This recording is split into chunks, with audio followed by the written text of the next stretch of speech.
Muito bom dia! Muito bom dia, meus queridos amigos aqui do Facebook, né? Sejam todos muito bem-vindos à nossa casa. Um dos papéis da igreja é acolher, e nós somos uma igreja acolhedora, nós somos uma comunidade acolhedora. Eu sou igreja aqui, você é igreja aí, e a igreja está espalhada aí dentro das casas da cidade, mas nós permanecemos como igreja. Somos um só corpo, né? Estamos unidos por um só cabeça, que é Jesus.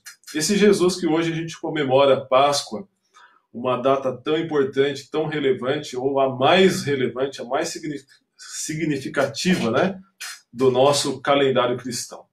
Quero dar um bom dia para todos, quero dizer que estou com muita saudade de vocês. Quando eu falo vocês, eu estou me referindo a todos que estão me assistindo. Os meus alunos lá da IPI de Cidade Líder, né?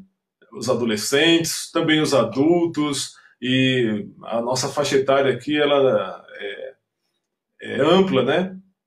Então, meu bom dia para todos vocês, dizer que estou com muita saudade de todos. A gente está aqui com fé e com muita esperança de que em breve nós possamos estar livres dessa quarentena, livres do jugo, né, desse vírus, e para a gente poder estar junto aí e celebrar a vida e celebrar a nossa comunhão, né, a nossa amizade. Então são todos muito bem-vindos, né? Você sendo cristão ou não, não importa qual a sua confissão de fé, o que nós estamos fazendo aqui nessa manhã não é um ato religioso. O que nós estamos fazendo aqui nessa manhã é realmente um bate-papo acerca das coisas que nós temos vivido, a nossa experiência de fé, dentro daquilo que nós aprendemos, dentro daquilo que nós vivenciamos à luz da Bíblia, a qual nós acreditamos ser regra única de fé e prática. E a gente gostaria de compartilhar aqui com vocês um pouquinho essa manhã. Minha tia Andira já chegou. Tia Andira, grande beijo para a senhora, tá? Minha tia Andira não falha nas lives, né? Lembrando que nós estamos na nossa quarta live. Minha quarta live. E eu me sinto totalmente inexperiente ainda. Dizer para vocês que tem muita gente boa aqui no Facebook, muita gente que eu acompanho nas redes sociais, na internet, no YouTube.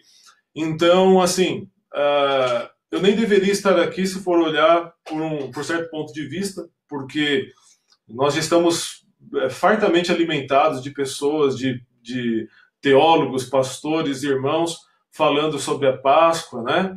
Já tem muita gente boa por aí falando sobre isso aqui na internet. Meu querido pastor Nilo Sérgio da Silva acabou de entrar aqui. Pastor, seja muito bem-vindo à sua casa, né? Então, inclusive o pastor já fez uma reflexão agora há pouco. Então, tem muita gente já refletindo, trazendo reflexões a respeito da Páscoa. Então, o que eu estou fazendo aqui, né? O que me traz aqui, queridos, é o compromisso que eu tenho, né, com Deus, de dividir com vocês, de compartilhar com vocês daquilo que nós temos vivido enquanto seguidores de Cristo, né? Enquanto discípulos de Jesus. Então é isso que me traz aqui, e também o compromisso que eu tenho com a minha igreja, né? Se não fosse essa pandemia, eu estaria uma hora dessa lá em Itaquera, em Cidade Líder, na rua Diogo de Souza, número 180. Aliás, quero fazer um convite a todos para quando sair dessa quarentena, a gente está todo mundo junto lá. Quem quiser nos visitar, será uma alegria imensa ter você lá conosco. Tudo bem, gente? Mas nós estamos aqui firme e forte, nós vamos fazer algumas reflexões. Eu sempre começo a live dizendo que não quero me estender e acabo me estendendo muito mais do que eu quero, né? Então, Deus me livre de ser prolixo nessa manhã e poder ser um pouco mais objetivo, porque eu também quero participar com vocês. Uma outra coisa que eu quero dizer é isso. Essa live nos permite participar, né? Nos permite interagir. Então, não é um monólogo aqui, né? Não é uma palestra. Aliás, eu entendo que professor tem entendido isso cada dia mais, que ser professor não é ser como se fala, alguém que está fazendo um monólogo, né? Alguém que está fazendo uma apresentação apenas, ou uma exposição de um determinado tema. Mas o professor, e hoje em dia existe um clamor muito maior sobre isso, que ele seja um direcionador de conhecimento, né? Então, quando eu estou aqui com vocês, eu não estou ensinando nada. Eu estou apenas dirigindo o conhecimento à luz daquilo que eu conheço, aquilo que eu sei, mas eu também estou aprendendo com vocês. E à medida que vocês participarem, a gente vai estar compartilhando conhecimento e crescendo junto. Tudo bem? Então é isso aí, gente. Vamos começar. Hoje nós vamos falar sobre o quê?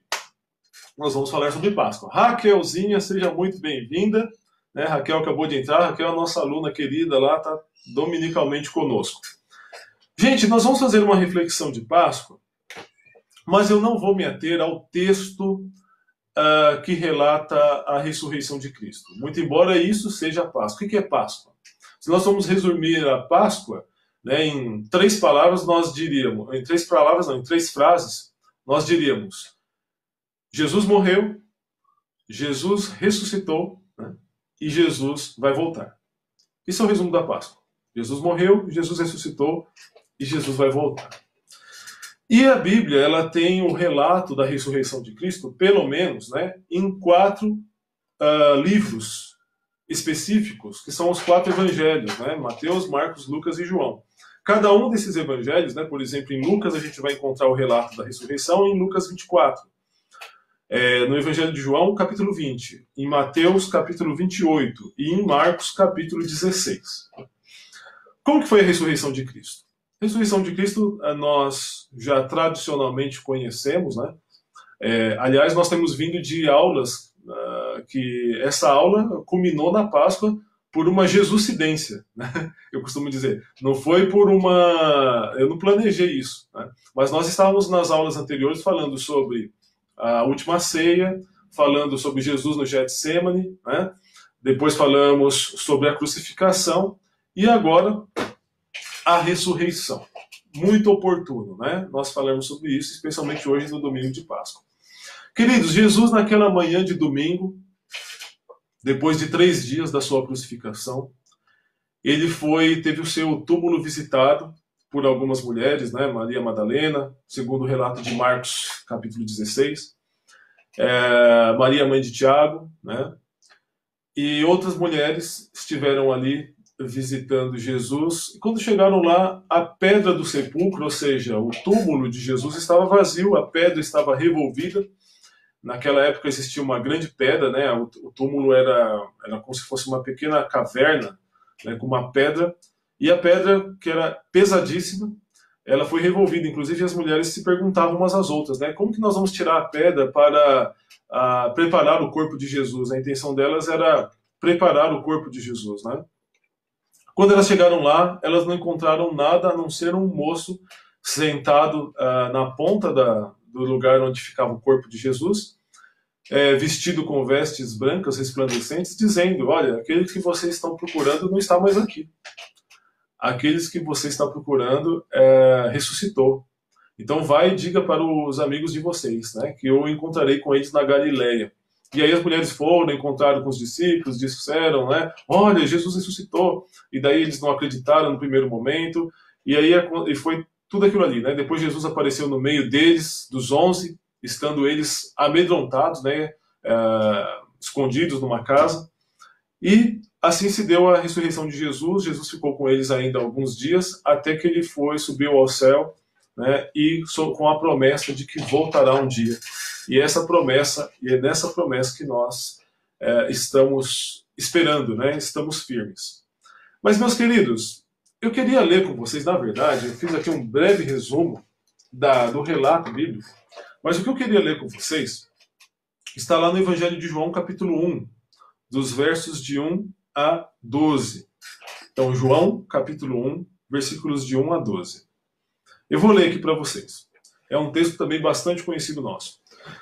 No princípio era o Verbo, e o Verbo estava com Deus, e o Verbo era Deus. Ele estava no princípio com Deus. Todas as coisas foram feitas por intermédio dele, e sem ele nada do que foi feito se fez. A vida estava nele, e a vida era a luz dos homens. A luz resplandece nas trevas, e as trevas não prevaleceram contra ela. Houve um homem enviado por Deus, cujo nome era João. Este veio como testemunha para que testificasse a respeito da luz, a fim de todos virem a crer por intermédio dele. Ele não era luz, mas veio para que testificasse da luz, a saber, a verdadeira luz que, vindo ao mundo, ilumina todo homem. O Verbo estava no mundo. O mundo foi feito por intermédio dele, mas o mundo não o conheceu. Veio para o que era seu, e os seus não o receberam. Mas a todos quantos o receberam, deu-lhes o poder de serem feitos filhos de Deus, a saber, aos que creem no seu nome. Gente, eu escolhi esse texto, na verdade, eu não posso nem dizer que eu escolhi esse texto, né? Eu senti esse texto no meu coração por alguns motivos. Essa frase, né, esse texto, a luz resplandece nas trevas, já me acompanha há alguns anos. Quando eu estava lá na faculdade, né, isso já faz um tempinho, aliás, entrou uma pessoa queridíssima aqui na live agora, eu vi o nome dela, me deu até uma emoção, chamada Dagmar. Professora Dagmar, se a senhora estiver me assistindo aqui, por favor, receba o meu beijo caloroso. A senhora tem um papel muito importante na minha vida, minha professora de ciências, né, na escola, né, na 7ª série primária. Olha, eu estava na 7ª série em 1992, hein, professora? Isso já está fazendo quantos anos? Faz as contas aí. Faz uns 30, né? Professora, seja muito bem-vinda aqui à nossa live, né? É uma honra ter a senhora aqui. A luz resplandece nas trevas. Essa frase, para mim, ela é muito profunda, né? E ela expressa um contraste, luz e trevas. As pessoas que estão me assistindo aqui, a maioria sabe que eu sou artista de profissão, trabalho com ilustração, com desenho. E na ilustração e no desenho... Oi, Rafinha, tudo bem? Na ilustração e no desenho, a gente trabalha muito com luz e sombra, né? Esse é um conceito constante, frequente na arte que eu desenvolvo, pelo menos, né? É um dos princípios que rege o trabalho que eu realizo. E a luz, ela tudo revela. A gente tem conhecimento e noção das formas a partir daquilo que a luz revela, né? Logo, a luz, ela faz um contraste com as trevas, né, com a sombra, com a escuridão. E quando o texto aqui de João fala que a luz resplandece nas trevas e as trevas não prevaleceram contra ela, isso para mim é muito profundo e é baseado nisso que eu gostaria de trazer aqui para vocês algumas reflexões, né? Na verdade, eu fiz aqui um emaranhado de observações acerca da Páscoa, do que possa vir a ser Páscoa, do que é a Páscoa, né? Na verdade. E eu queria compartilhar isso com vocês.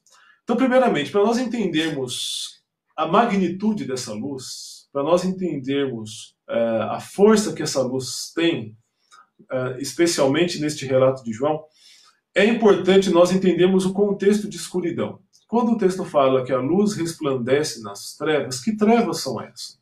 Então é importante a gente voltar no princípio bíblico da criação e entendermos que Deus criou o homem para ser perfeito, né? Para estar em comunhão com ele, permanente, mas houve ali o evento do pecado, né? E o que é o pecado? O pecado, ele pode ser entendido, dentre outras etimologias, como a separação do homem e de Deus, né? Então o homem foi completamente separado de Deus através do pecado. Porque o pecado, ele não tem nenhum elo com Deus. Deus é perfeito, né? E o pecado, ele é entendido como tudo aquilo que é oposto a Deus, tudo aquilo que nos afasta de Deus. A humanidade, então, ela ficou naquele momento distanciada de Deus, né? Houve um grande buraco, um grande vazio, uma grande separação, né? Deus perfeito, o homem imperfeito. As duas coisas não têm ligação. Deus não tem acordo com luz, com trevas, né? Existe o texto de Tiago, né, no capítulo 1, que diz que Deus é luz e nele não há trevas, nem sombra de variação. É um texto, inclusive, que eu já citei em outras lives. Então, uma outra coisa que a Bíblia nos fala, né, Paulo fala isso em Romanos, capítulo 3, verso 10, que não há um só justo. Então, a partir do momento que o pecado foi introduzido no mundo, não existe nenhum justo sequer. Não há ninguém que possa dizer, eu sou bom. Muito embora a gente conheça, e eu conheço, e você deve conhecer, pessoas que muitas vezes tentam se sustentar pelas suas qualidades, pelas suas características. Veja bem, querido, deixa eu entender, é importante entender uma coisa. Uma coisa é uma pessoa boa e justa aos meus olhos, né? Outra coisa é uma pessoa justa aos olhos de Deus. Aos olhos de Deus e nos padrões de Deus, que é luz, que é puramente luz, a Bíblia não fala que Deus tem luz, mas ele diz que é luz. Deus é puramente luz, então ele é puramente justiça, né? Então, quando Deus olha para o ser humano, ele não encontra nada de bom. Quando Deus olha para mim, o que eu tenho de bom para que Deus possa me amar, né? O que eu fiz para merecer o amor de Deus? Absolutamente nada. E isso nós entendemos, né, como a doutrina da graça. Gente, quando nós falamos da graça, que Deus é gracioso, quando nós falamos da graça de Deus, nós estamos falando de algo maravilhoso, nós estamos falando de algo soberbo, algo que vai muito além da nossa compreensão, né? Deus, ele é gracioso e é através da sua graça, né, nós podemos nos achegar a ele. Como que a graça de Deus foi manifesta? A graça de Deus foi manifesta através de Jesus Cristo, né? Nós temos o Antigo Testamento, onde o Messias era esperado, era profetizado, por exemplo, e especialmente pelo profeta Isaías. Nós, inclusive, vamos citar aqui, daqui a pouco, alguns textos maravilhosos de Isaías, né, que é tido como profeta messiânico, aquele que profetizou sobre a vinda do Cristo, né, aquele que salvaria o seu povo dos seus pecados. Então, o que acontece? Então, isso, primeiramente isso. Não existe justiça no mundo. Não existe ninguém bom, né? O mundo jaz no maligno. Esse é um texto também que nós encontramos lá na primeira carta de João, e dessa vez lá no final da Bíblia, né, as cartas gerais, 1 João capítulo 5, verso 19. Né? O mundo jaz no maligno. Quando fala que o mundo jaz no maligno, a Bíblia está se referindo ao sistema mundano, pecaminoso. Ou seja, nós não encontramos no mundo pessoas interessadas em conhecer a Deus de verdade. O que nós vemos hoje em dia são pessoas que usam a Deus para alcançar os seus interesses próprios. Aliás, isso é algo que marca o nosso tempo, marca a nossa geração, né? Nós temos visto muito hoje em dia, inclusive de maneira travestida de religião, né, em grandes templos, nós temos visto o quê? Pessoas que falam, Deus vai te dar isso, Deus vai te dar aquilo, né? Então as pessoas, elas muitas vezes estão interessadas em usar Deus para alcançar os seus propósitos particulares. Mas, na verdade, muito pouca gente está interessada em conhecer a Deus na sua natureza amorosa, na sua natureza de renúncia, né? Veja bem, quando Jesus esteve aqui ao mundo, eu já falei isso e é algo que nós vamos repetir sempre. O convite de Jesus, e não é uma ordem, não é uma imposição, mas o convite de Jesus é para que nós o sigamos, né? Se alguém quiser me seguir, a primeira coisa é negue-se a si mesmo. Tome sobre si a sua cruz e me siga. Gente, a cruz, né? A cruz, aquele objeto que tem uma forma parecida com essa, que todos nós conhecemos, que se tornou universalmente o símbolo do cristianismo. Hoje em dia a gente usa, as pessoas, é comum nós vermos pessoas usando como correntinha, como pingente, como um símbolo em casa. Até na nossa igreja lá tem uma cruz na parede, né? É um símbolo que está diretamente relacionado à pessoa de Jesus Cristo. Mas eu quero dizer para vocês que na época de Jesus, a cruz era um sinal de tortura, era um instrumento de tortura e morte, e do pior tipo de morte. Nós temos falado dominicalmente sobre isso. Não existe nenhuma morte mais pesada e mais drástica do que a morte de cruz, e foi justamente por essa morte que Jesus passou, né? Então, queridos, muito pouca gente no mundo está interessada em tomar sobre si essa cruz, né? Em seguir realmente a Jesus e a renunciar à sua própria vida.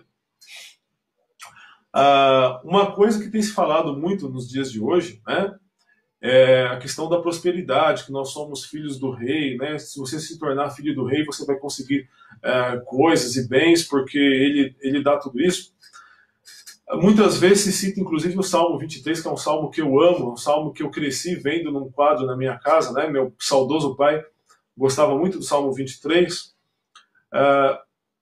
Ao contrário do que muitas vezes se prega, Jesus não nos prometeu prosperidade material, mas Ele nos prometeu a sua presença, Ele nos prometeu a sua graça. E a sua graça, queridos, nas palavras do apóstolo Paulo, a sua graça nos basta. A sua graça nos é suficiente. O Salmo 23 diz: o Senhor é o meu pastor e nada me faltará.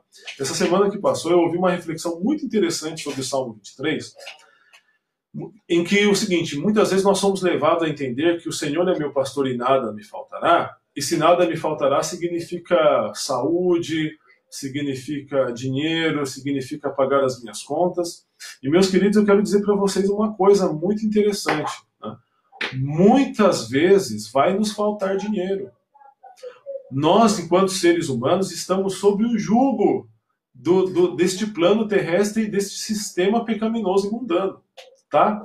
Então, uma pessoa fiel a Deus pode morrer de vários tipos de males, inclusive de coronavírus, né? Nós temos visto pessoas aí morrendo aos montes ao redor do mundo, e eu tenho certeza que dentre elas tem pessoas muito fiéis a Deus e muito mais fiéis do que eu. Então eu quero dizer para você que uma pessoa fiel a Deus, ela pode passar pelos mesmos problemas que uma pessoa que não é fiel a Deus. Então nós temos na Bíblia um conceito de graça comum, né? Então a chuva cai sobre justos e injustos. Esse contexto, por exemplo, de pandemia, ele acomete a todas as pessoas, né? Então, as tempestades da vida, elas são absolutamente democráticas. Elas atingem qualquer pessoa de qualquer credo, de qualquer confissão religiosa, né? E ela realmente nos traz desafios, como esse que nós estamos vivendo agora. Porém, quando o Salmo 23 ele diz: o Senhor é o meu pastor e nada me faltará, na reflexão que eu vi, significa o seguinte: em outras versões, inclusive, em outras traduções, diz, né, inclusive na nova tradução, na linguagem de hoje, o Senhor é o meu pastor e eu tenho tudo o que eu preciso. Se nós formos ler e meditar no original desse texto, nós vamos entender o seguinte: o Senhor é o meu pastor, e por Ele ser o meu pastor, eu já tenho tudo o que eu preciso. O que eu preciso? Eu preciso do pastor. Eu preciso do meu Deus, né? O que é um pastor para uma ovelha? Ele é tudo, né? Ele é tudo. Então a presença de Deus, né? A sua presença, a sua graça, nas palavras do apóstolo Paulo, ela já nos é suficiente, queridos. Tá? Então veja bem, nós estamos aqui construindo, né, o conceito do que possa vir a ser Páscoa. Nós estamos falando da luz que resplandeceu nas trevas. Então veja, meus queridos, que as trevas, quando nós falamos de trevas, é uma densa treva, é realmente uma escuridão profunda. O afastamento de Deus é algo assim, inimaginavelmente terrível. Não existe nada pior do que estar afastado de Deus. Não existe nada pior do que o homem ser entregue à sua própria sorte. Nós lemos, inclusive, no capítulo 1 de Romanos, quando Deus fala, né, que ele entregou o homem à sua própria sorte por conta de que o homem escolheu o pecado. Então, não existe juízo pior sobre a vida do ser humano do que ele ser entregue a si mesmo, uma vez que ele é pecador, uma vez que ele é naturalmente separado de Deus. Tudo bem? Mas o texto lá de João, o texto que nós lemos há pouco, ele diz algo, né, maravilhoso. O povo que andava em trevas viu uma grande luz. O povo que andava em trevas viu uma grande luz, não é isso? No versículo... deixa eu ver aqui, versículo 8, né? Aliás, o versículo 7. Este veio como testemunha para testificar... está falando de João. Ele não era luz, mas veio para testificar... a verdadeira luz que vinda do mundo ilumina todo homem, né? Então, essa luz, ela que veio ao mundo, João aqui está se referindo ao próprio Messias, ao próprio Jesus. Ele veio ao mundo e trouxe luz. E essa luz resplandeceu nas trevas. Essa luz trouxe claridade. E quando a luz brilha, essa luz tão intensa, ela revelou-nos quem nós somos. Novamente, nós voltamos a falar aqui sobre o arrependimento, porque, inclusive, nos relatos dos evangelhos, diz, né, João Batista veio com a seguinte pregação: arrependei-vos porque é chegado o reino de Deus. E logo que Jesus foi batizado e começou seu ministério, a sua primeira palavra foi: arrependei-vos porque é chegado o reino de Deus. E meus queridos, o arrependimento, ele é fruto do reconhecimento da nossa natureza pecaminosa e falha. Se você não entender que você é pecador, que você depende de Deus, se você não entender que você sozinho não é nada, né? Inclusive, poucos dias atrás eu estava aqui falando com o meu querido filho, Filipe, né? Ele está aqui do ladinho, daqui a pouco ele vai dar um recado aqui pra gente. Estava falando para o Filipe sobre João 15, a parábola da videira, a parábola que eu mais gosto. Inclusive o pastor Nilo fez a sua tese, né?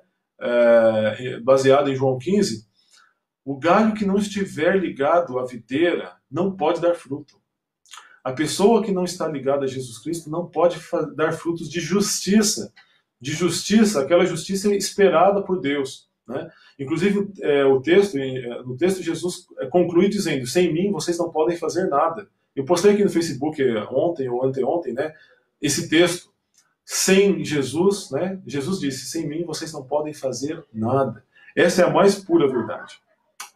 Mas o povo que andava em trevas viu a grande luz. Me perdoe, esse texto não é dos evangelhos, esse texto é do profeta Isaías, né? Lá no seu capítulo 9, versículos 1 e 2, um texto maravilhoso que, inclusive, eu vou ler aqui com vocês. Deixa eu abrir aqui minha Bíblia lá em Isaías, que está antes de Jeremias, profetas maiores, no capítulo 1, que é logo antes do capítulo 2.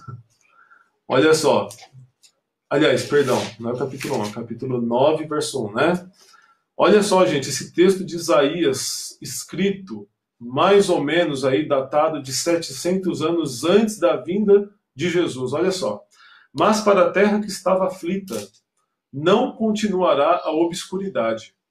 Deus, nos primeiros tempos, tornou desprezível a terra de Zebulon e a terra de Naftali, mas, nos últimos, tornará glorioso o caminho do mar, além do Jordão, Galileia dos gentios.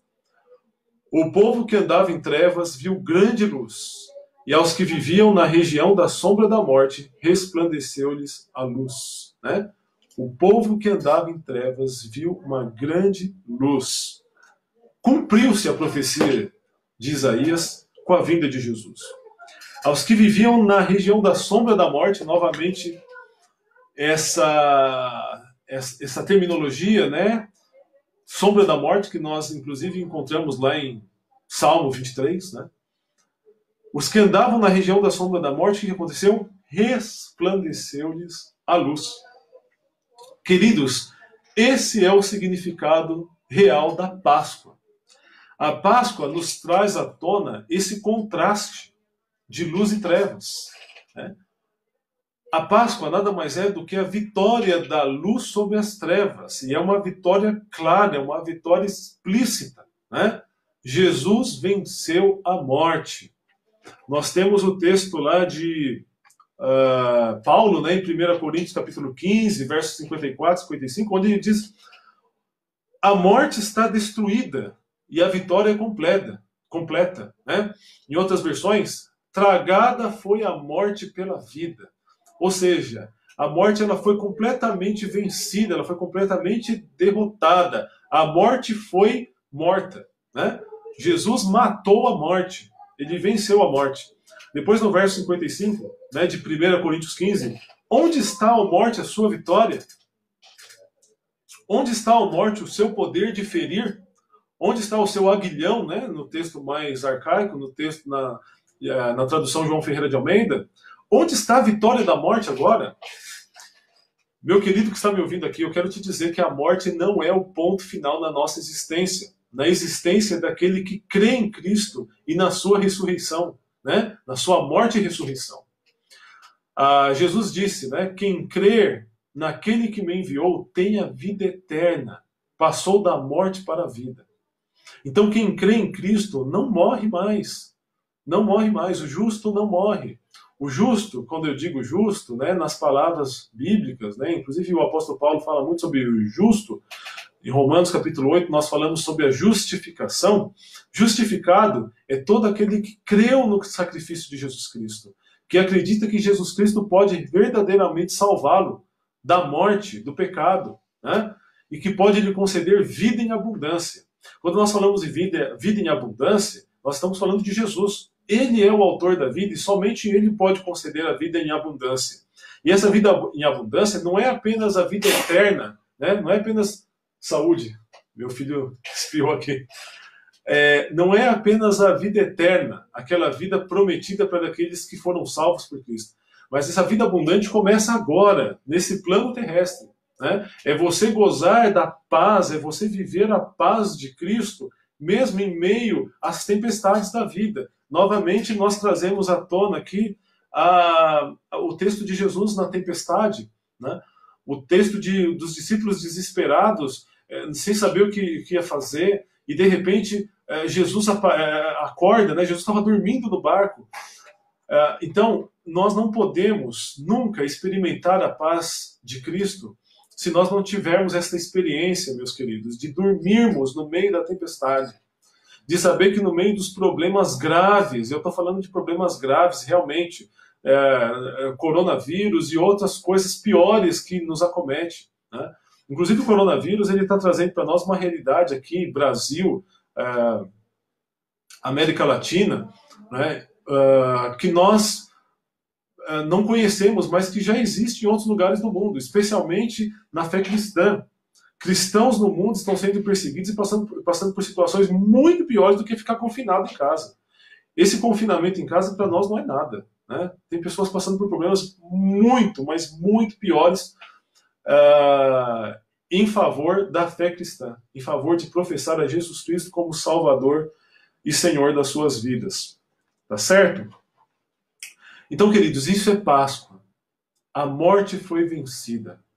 A última palavra de Jesus na cruz foi uma palavra: está consumado, está pago, está concluído. O homem não deve mais nada, né? O homem foi justificado. Ele não precisa mais fazer sacrifício nenhum. Não existe mais sacrifício, até porque que sacrifício que eu posso fazer para alcançar a minha salvação? O que eu posso fazer em troca da minha salvação? A salvação em Cristo, meus queridos, não tem preço. O preço da salvação em Cristo foi completamente pago através da morte de Cristo na cruz. Então hoje nós alcançamos essa salvação pela graça. Então o que é a graça de Deus? A graça, inclusive o termo, né, quando nós falamos, isso é de graça, está de graça. Realmente a graça ela não cobra preço nenhum. Então Deus não cobrou preço nenhum de nós. O preço que ele cobrou foi do seu próprio Filho. Por ele ser puro, por ele ser perfeito, por ele não ter pecado, por ele ser o Cordeiro de Deus imaculado, né, foi que ele ofereceu o seu próprio corpo como propiciação pelos nossos pecados. E através da sua morte nós alcançamos a vida, né? Ele morreu a nossa morte para que nós vivamos a sua vida. Esse é o significado da Páscoa. Jesus morreu a nossa morte para que juntos com ele vivamos a sua vida. E aí eu quero fazer menção aqui, novamente, do profeta Isaías, profeta messiânico, desta ocasião agora, no capítulo 53, né, quando ele faz um relato muito importante, muito bonito, né, muito verdadeiro, que nos traz muita reflexão sobre o sofrimento e o triunfo do servo. O profeta Isaías se refere a Jesus como sendo o servo sofredor. E, novamente, eu reforço, cerca de 700 anos antes da vinda de Cristo, Isaías já tinha profetizado sobre o servo sofredor. Olha que interessante, nós vamos ler, quero ler aqui com vocês, rapidamente, do versículo 1 ao 5. Olha só esse relato. Quem creu na nossa pregação e a quem foi revelado o braço do Senhor? Porque foi subindo como renovo perante ele e como raiz de uma terra seca. Não tinha aparência nem formosura. Olhámo-lo, mas nenhuma beleza havia que nos agradasse. Era desprezado e o mais rejeitado entre os homens. Homem de dores e que sabe o que é padecer. E como um de quem os homens escondem o rosto, era desprezado e dele não fizemos caso. Certamente ele tomou sobre si as nossas enfermidades e as nossas dores levou sobre si. E nós o reputávamos, o considerávamos por aflito, ferido de Deus e oprimido. mas ele foi traspassado pelas nossas iniquidades, pelas nossas transgressões, e moído pelas nossas iniquidades. O castigo que nos traz a paz estava sobre ele, e pelas suas pisaduras nós fomos sarados. Olha que texto maravilhoso, gente.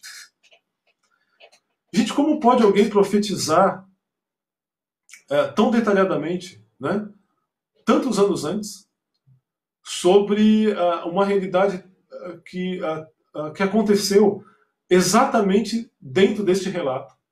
Jesus, ele foi desprezado pelos homens. O texto de Isaías fala que Jesus não tinha beleza que agradasse ninguém. Por isso é que os judeus, e dentre outras coisas, né, os saduceus, aquela seita que existia na época de Jesus, né, aquela seita dos judeus, que inclusive uma seita que considerava a ressurreição como uma heresia. Inclusive nós fazemos menção aqui de Atos capítulo 4, quando Pedro e João estão falando com o povo sobre a ressurreição, né? E eles são presos pelo capitão do templo e pelos saduceus, e aí as autoridades, né, proíbem Pedro e João de falar no nome de Jesus e de falar sobre a ressurreição, porque isso para eles era uma abominação, né? Muito embora Pedro tivesse acabado de curar aquele paralítico à porta do templo chamado Formosa, aos olhos de todo mundo. E os saduceus tinham medo de que aquilo se tornasse público e se tornasse uma história popular. Então eles proibiram Pedro e João de falar naquele nome, mas a resposta de Pedro foi categórica. Nós não podemos deixar de falar daquilo que temos visto e ouvido. Nós não podemos deixar de falar daquilo que temos vivido, daquilo que é a nossa experiência. Portanto, meus queridos, Isaías, ele profetizou sobre o servo sofredor. Pedro estava falando desse servo, Isaías falando antes da sua vinda, Pedro falando com absoluta autoridade, como alguém que conviveu com o próprio Messias, né? E que agora se tornou um dos principais pregadores da igreja primitiva, da igreja cristã, né? Nos seus primeiros séculos, no seu primórdio. Então, querido, esse texto de Isaías fala que ele levou sobre si as nossas dores, as nossas enfermidades, e foi moído pelas nossas transgressões. Isso aconteceu aonde? Isso aconteceu na cruz do Calvário. Ele foi moído, ele foi traspassado, ele sofreu a nossa morte, ele sofreu a nossa dor. E através das suas pisaduras, o que aconteceu? Né? Através do seu sofrimento, nós fomos sarados. Né? O castigo que nos traz a paz estava sobre ele. Então, meus amados, o que eu posso fazer? O que eu posso fazer hoje, domingo de Páscoa? E amanhã, quando não for mais domingo de Páscoa, for uma segunda-feira, não sei se tem nome, os teólogos aí de plantão, né? Tem a sexta-feira santa, o sábado de aleluia, o domingo da Páscoa, e segunda-feira tem algum nome? Eu acho que não. Segunda-feira é um dia comum. Mas amanhã, segunda-feira, é um dia muito significativo para mim e para você. Depois de nós fazermos essa reflexão, né? Depois de nós vivermos o convite a essa reflexão acerca da Páscoa e do seu profundo significado, amanhã, qual vai ser a nossa atitude? E terça-feira, e quarta, e quinta? Meus queridos, a Páscoa nos traz o significado do triunfo da vida sobre a morte. E essa vida é uma vida abundante e perene. Não é uma vida pontual que se dá em alguns momentos, né? Por exemplo, na época da Páscoa. Nós somos convidados a sermos luz, e isso é uma outra reflexão. Me passa várias coisas na cabeça quando eu estou aqui com vocês, né? Estava pensando sobre isso essa madrugada. Jesus é a luz do mundo, segundo João, né? Nos relatos de João. Veio para a luz resplandeceu nas trevas, né? E as trevas não prevaleceram contra ela. Mas o próprio Jesus chama a sua igreja, chama a mim, a você de luz, quando ele diz que nós somos a luz do mundo e o sal da terra. Meus amados, essa é uma responsabilidade muito grande, de sermos luz. É lógico que nós não somos estrelas, né? Nós não somos astros, ou seja, nós não temos luz própria. A luz que nós devemos ter é o reflexo da luz de Jesus. E que privilégio possa ter eu e você maior do que resplandecer a luz de Cristo, do que ser testemunha viva, né, daquilo que Jesus fez e faz. De hoje, na Páscoa, nós podemos dizer para as pessoas, olha, eu sou salvo por Cristo, pela sua morte na cruz, Ele me alcançou e Ele quer alcançar a você também. Então, já chegando aqui à nossa conclusão, né? Eu falo que estou chegando à conclusão várias vezes, já perceberam isso. Então é o momento realmente de concluir, quando eu começo a repetir, vamos concluir. Isso é uma coisa terrível de oradores não profissionais como eu.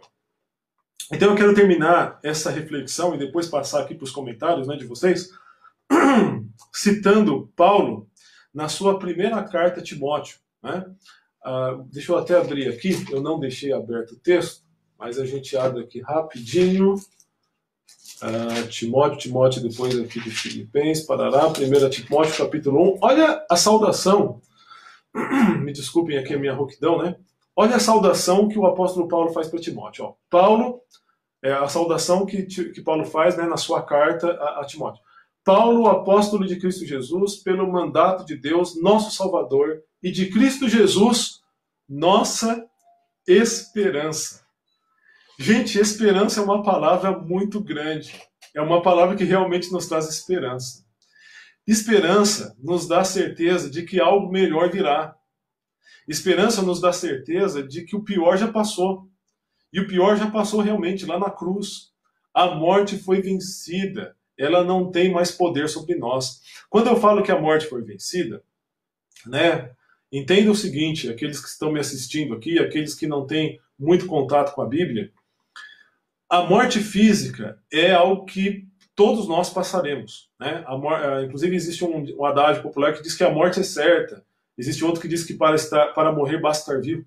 Sim, é verdade. O nosso corpo carnal, físico, ele é mortal, né? Nós somos mortais do ponto de vista e sob a perspectiva da matéria.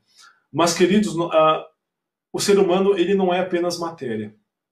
E a nossa geração ela idolatra muito a matéria, né? Nós damos muita ênfase, muito valor para a matéria, né? Quando, na verdade, a matéria é perecível, né? Toda a matéria estão com os dias contados. Eu estou aqui falando com vocês, né, eu falei isso no domingo passado, em frente a um computador que daqui a algum tempo vai estar no ferro velho e vai virar pó, né? E eu também vou virar pó, todos nós. Mas, dentro de nós, existe uma alma, né? Existe um espírito. E quando nós falamos de vida, quando nós falamos de vida em abundância, quando nós falamos que Jesus nos livrou do poder da morte, nós estamos falando, não estamos falando da morte física, né? A qual todos nós, uma hora ou outra, vivenciaremos. Mas a vida é a vida eterna, né? Uma vida eterna que começa aqui. Uma vida abundante, e é uma vida... Quando Jesus fala vida abundante, a gente não tem compreensão dessa plenitude, né? Quando Jesus fala vida em plenitude, vida em abundância, é uma vida plena, uma vida que não falta nada.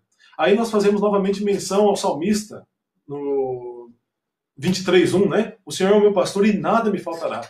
Porque quando o Senhor é o pastor da minha vida, quando Jesus é o Senhor da minha vida, eu tenho uma vida plena, não me falta nada, né? E, novamente, não significa que não vai me faltar saúde ou dinheiro, ou às vezes eu vou ter problemas financeiros, crises financeiras, como a gente está vivendo hoje em dia, crise de saúde, crise nas finanças, mas significa que se o Senhor é meu pastor, eu tenho tudo, eu não preciso de mais nada. E aí eu faço menção aqui do apóstolo Paulo novamente, a sua graça me basta, né? Quando Paulo pede para o Senhor tirar o espinho na carne dele, a resposta de Deus é: a minha graça te basta. Realmente, meus queridos, nós não precisamos nada além da graça de Deus. A graça de Deus nos contempla plenamente. Então eu quero encerrar de verdade dizendo isso. A graça de Deus, a morte de Cristo na cruz, ela contemplou o ser humano na sua necessidade maior, real e integral. Ele nos livrou da morte. Não existe nada mais íntegro do que a vida, né? Eu falava com um amigo esses dias atrás que quando nós sentimos medo, o medo é um senso de autopreservação que todo ser humano tem. Mas quando Jesus morreu por nós na cruz, ele preservou nossa vida. Agora a nossa vida está garantida, né? O nosso futuro está garantido. Isso significa, esse é o significado de esperança, esse é o significado de Páscoa. A morte morreu, a vida se estabeleceu o sepulcro, né, o túmulo foi desprezado através da ressurreição de Cristo. Amém? Então, que Deus nos abençoe, que Deus faça, né, naquelas palavras daquela bênção, não sei se é bênção araônica, né, que Deus faça resplandecer sobre nós o seu rosto e nos dê a sua paz. Né? Então, que assim seja com você. Amém, querido? Então, eu vou agora ler aqui as mensagens, tem muitas mensagens aqui. Eu novamente gosto de reforçar que eu não sou youtuber, né? Não sou um profissional da mídia, então o nosso trabalho aqui é muito limitado, mas feito com muito amor, muito carinho, muita consideração, né? Um espírito de acolhimento muito grande. Uma coisa que a gente fala e repete muitas vezes na nossa comunidade, que nós somos acolhedores, né? Que a Igreja de Cristo ela é acolhedora. Qualquer um que entrar na igreja, qualquer um, de qualquer confissão de fé, de qualquer natureza, essa merece o nosso amor e o nosso acolhimento. Por isso, qualquer um que entrar aqui, sinta-se muito bem-vindo e abraçado por mim, né, e por todos da Igreja de Cristo. Pedro, meu querido primo lá de Pouso Alegre, Minas Gerais. Pedro diz o seguinte: adoro a parábola da videira. Um dos versículos foi o primeiro que decorei quando era criança na EBD. Muito bem, Pedro, eu também amo a parábola da videira. A parábola da videira ela é central, né, para a nossa fé. Né? Sem mim, vocês não podem fazer nada. Graça e paz, pastor Edenir. Querido pastor Edenir, né? Pastor que eu encontrei lá num ônibus, indo numa estrada de terra, lá na Argentina, né? Há 10 anos atrás. Pastor muito querido. Deus abençoe, meu querido pastor. Rafinha, é isso aí. Hoje não tem muitos comentários aqui, mas enfim. Todos vocês que curtiram aqui, né? Os que comentaram, eu desejo de todo o meu coração que Deus abençoe a todos vocês. Nesse momento estão acontecendo vários cultos, né? Graças a Deus, cultos de Páscoa online. Então a internet está sendo muito bem servida, graças a Deus por isso.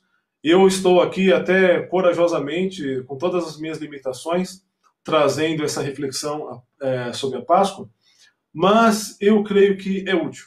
Toda vez que nós falamos sobre Cristo, falamos sobre a ressurreição, certamente essa palavra não volta vazia. E eu desejo que não volte vazia para você.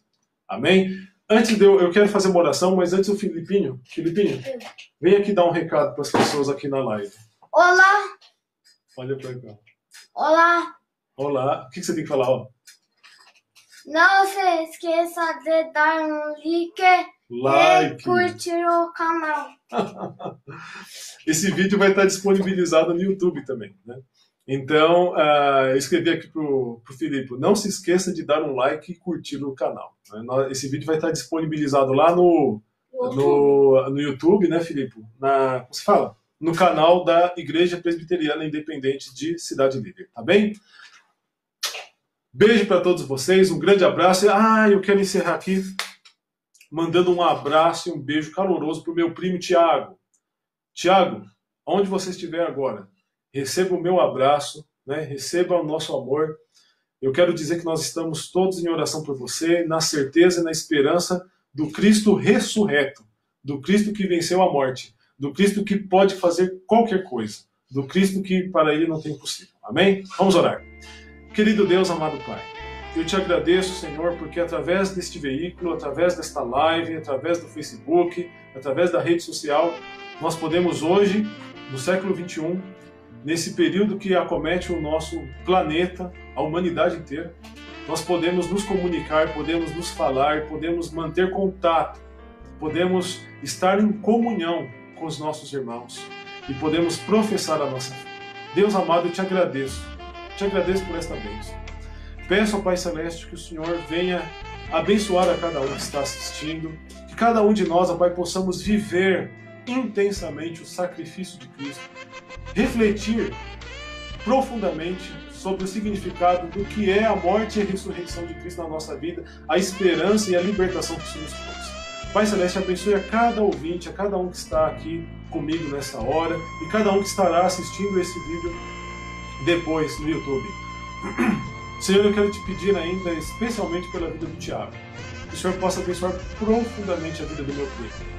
Que ele possa, Pai Celeste, sentir a tua presença, sentir a tua mão, sentir a presença de Jesus no barco, no meio da tempestade.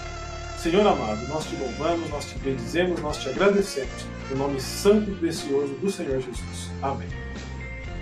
Deus abençoe a todos. Obrigado pela paciência de vocês. Eu vou encerrar o vídeo aqui.